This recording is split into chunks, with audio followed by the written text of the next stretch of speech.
अजीब सी दौड़ है ये जिंदगी। जीत जाओ तो कई अपने पीछे छोड़ जाते हैं, अगर हार जाओ तो अपने ही पीछे छोड़ जाते हैं। जीवन एक संघर्ष है, ऐसा संघर्ष जिसे युद्ध या रणभूमि भी कहते हैं। ये संघर्ष अपनों से भी करना पड़ता है, परायों से भी करना पड़ता है। मैं कहता हूँ कभी कभी जिंदगी में अपनों से हारना सीखो, देख लेना जीत तुम्हारी ही होगी। जीवन में सुख दुख फूल कांटे उतार चढ़ाव अपने पराये सबसे मुलाकात होती है। हार जीत तो जीवन का एक हिस्सा है। जैसे सूर्यास्त के बाद सूर्योदय होता है और सूर्योदय के बाद सूर्यास्त होता है, इसी तरह तुम्हारे जीवन में भी सुख और दुख आते जाते रहते हैं।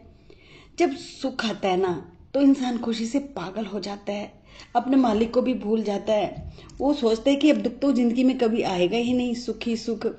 पर मैं कहता हूँ कि सुख में भी मालिक को याद करना चाहिए, और सुख का अस्त होने पर भी अपना दुख दर्द यातनाओं के उदय होने पर भी मालिक पर जो रखा हुआ विश्वास है ना, उस विश्वास को डगमगाने नहीं देना चाहिए। जब तुम्हारे पास दुख आते हैं तो तुम कई बार सवाल करते हो कि बाबा आप हो या नहीं।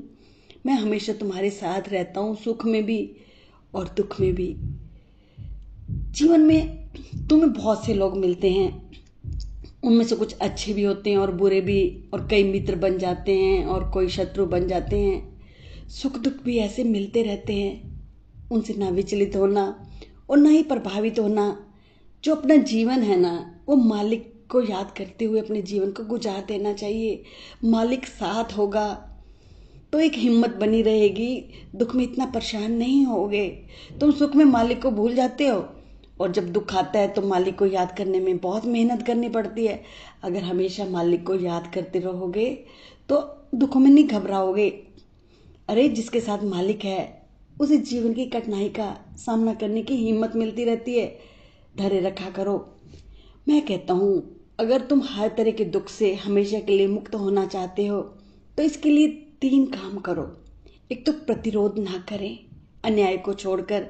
एक जजमेंटल ना बने, यानी किसी को परखे नहीं, और हर तरह की आसक्ति से दूर रहें, अनासक्त रहें। ये 3 ही असल में दुख के सबसे बड़े स्रोत हैं।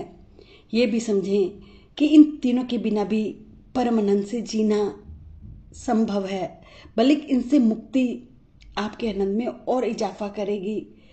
मेरे बच्चे मेरी बात समझ गए ना? मेरी बातों को गौर से सुना करो, तुम्हारा जीवन अच्छा हो जाएगा।